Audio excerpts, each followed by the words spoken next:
5 cargas que no necesitas llevar. Día lunes 29 de mayo del año 2023, Dios habla a través del Salmo 68, 15, 20, donde nos habla como primer punto la preocupación. Como manifestó Corrie ten Boom, la preocupación no vacía el mañana de su tristeza, vacía el hoy de su fuerza. David alaba a nuestro Dios y Salvador que día tras día sobrelleva nuestras cargas. Las cargas aquí descritas pueden incluir muchas cosas.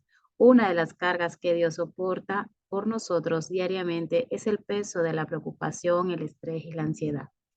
En su libro, Aflosa, el psicólogo Oliver Jam señala que casi una cuarta parte de Gran Bretaña sufre graves problemas emocionales como la depresión y la ansiedad, y otra causa aparte está al borde de padecerlo.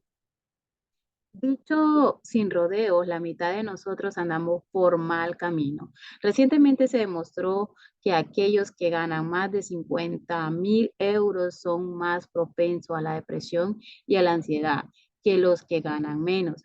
Cada día puedes confiarle a Dios tus preocupaciones y ansiedades. Eso hace que todo una, hace una gran diferencia. Él lleva diariamente tus cargas. Por eso oramos así. Gracias, Señor, porque hoy puedo venir a ti y traerte todas mis cargas, preocupaciones y ansiedades. Amén. Y continúa el Señor hablando en Juan 18, 25 al 40, donde nos habla sobre el fracaso. Le preguntaban al gran apóstol Pedro, ¿no eres tú también uno de sus discípulos? Él lo negó, respondiendo, no lo soy. Esta es su segunda negación. La tercera vez Pedro fue desafiado y negó conocer a Jesús. En aquel momento un gallo comenzó a cantar, tal como Jesús lo había predicho. Como la mayoría de nosotros hacemos de vez en cuando, Pedro se dio cuenta de que le había fallado a Jesús. Una sensación de fracaso puede ser una gran carga. Este pasaje no es el final de la historia de Pedro. Después de su resurrección, Jesús se reunió con Pedro y lo restituyó, perdonándolo por aquel fracaso y enviándolo una vez más. Con Jesús el fracaso nunca es definitivo. Aleluya, gloria a Dios. Aunque Pedro le falló, Jesús tomó la carga de su fracaso, lo perdonó, lo restituyó y lo usó poderosamente como a ningún otro en la historia humana. Punto número 3, injusticia. En este pasaje vemos que una de las muchas cosas que Jesús tuvo que soportar fue un juicio totalmente injusto. Cuando Pilato le preguntó, ¿de qué delito acusan a este hombre? Le respondieron, si no fuera un malhechor, no te lo hubieran entregado. Uno de los principios básicos de la mayoría de los sistemas de justicia es que la acusación debe probar el caso contra el acusado. Los acusadores de Jesús trataron de socavar este principio invirtiendo una de las presunciones básicas que todo sistema judicial necesita superar.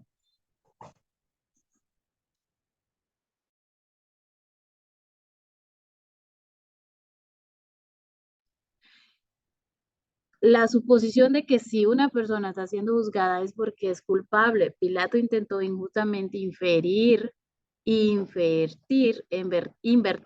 la carga de la prueba. Pilato también lo negó injustamente a Jesús el derecho al silencio. Le preguntó, ¿qué has hecho? Tratando de hacer que Jesús se condenara a sí mismo con sus propias palabras.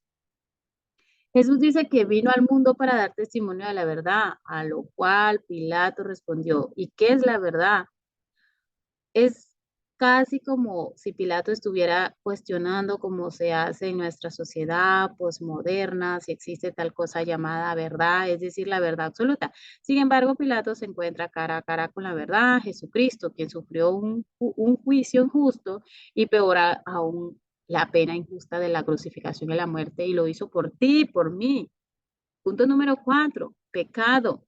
A pesar de este juicio injusto, Pilato concluye, yo no encuentro que éste sea culpable de nada.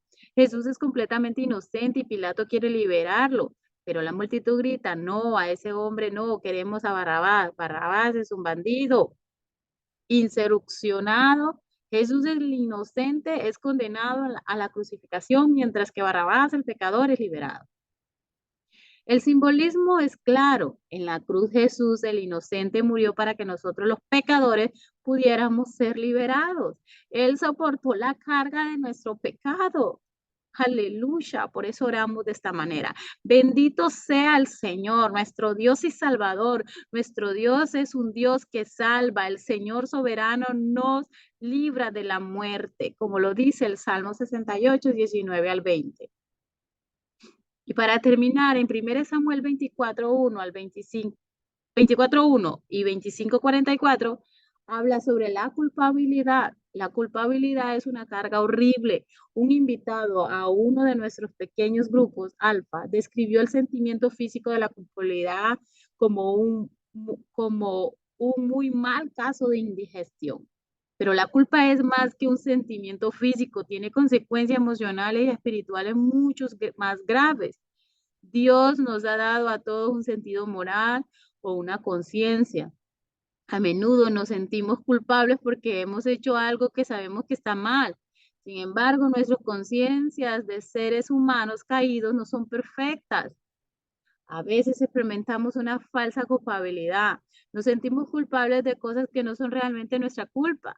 Necesitamos que nuestra conciencia sea educada por la palabra de Dios. En otras ocasiones no nos sentimos culpables de las cosas por las que deberíamos sentirnos culpables, en cuyo caso necesitamos que nuestra conciencia sea despertada por el Espíritu de Dios. A David se le dio la oportunidad de librarse de Saúl, la persona que estaba tratando de matarlo. En lugar de aprovechar la oportunidad, David simplemente cortó un pedazo del manto de Saúl para demostrarles que podía haberlo matado si lo hubiera querido. Sin embargo, a David comenzó a remorderle la conciencia por haber cortado el manto de Saúl. Y el corazón de David le golpeaba. David claramente tenía una conciencia muy sensible y sentía la carga de la culpa por haberle hecho aquello al ungido del Señor. Con todo puedo decirle a Saúl, reconozca su majestad, que yo no intento hacerle mal ni traicionarlo. Yo no le he hecho ningún agravio, dijo David a Saúl. Parece que hasta por un momento el mismo Saúl se sintió atormentado por su conciencia. Se echó a llorar. Has actuado mejor que yo, continuó Saúl. Me has devuelto bien por mal. En medio de sus celos, Saúl tuvo un extraño momento de cordura donde experimentó una culpabilidad verdadera. David evitó asumir más carga de culpabilidad sobre sí mismo. Estaba a punto de vengar los malos tratos de Nabal contra él y sus hombres. Abigail vino al rescate con gran destreza y diplomacia. Trajo regalos a David proclamando que la culpa, mi señor, recaiga sobre mí. El Señor no ha permitido que venga usted a derramar sangre. Ella continuó, no tendrá usted que sufrir la pena y el remordimiento de haberse vengado por sí mismo, ni de haber derramado sangre inocente. David se dio cuenta de que Abigail lo había rescatado de la carga de la culpabilidad, y bendita seas tú por tu juicio, pues me has impedido derramar sangre y vengarme con mis propias manos. La habilidad de Abigail es lo que todos necesitamos desarrollar. Es bueno hablar con sabiduría y diplomacia al asesorar a otros sobre cómo pueden actuar para que eviten hacer cosas que los conduzcan a la culpabilidad. David evitó ejecutar el juicio con sus propias manos. Entonces el Señor hirió a Nabal y así murió. Cuando David oyó que Nabal estaba muerto, proclamó, bendito sea el Señor que me ha hecho justicia por la afrenta que recibí de Nabal. El Señor libró este siervo suyo de haber hecho mal, de hacer mal, pero hizo recaer sobre Nabal su propia maldad. Al final todo terminó felizmente con David casándose con Abigail, la recién viuda. La carga de la verdadera culpabilidad es real para todos, sin que importe si tenemos los sentimientos que la acompañan o no. Jesús murió en la cruz para cargar con nuestra culpa. Por eso oramos de esta manera. Gracias, Señor, por cargar con mi culpa, mis miedos y mis preocupaciones, mis angustias y llevar a diario todas mis cargas. Gracias, mi amado Jesús. Amén y amén. Dios bendiga esta palabra poderosa, y lo que más tocó a mi corazón es la actitud de Abigail.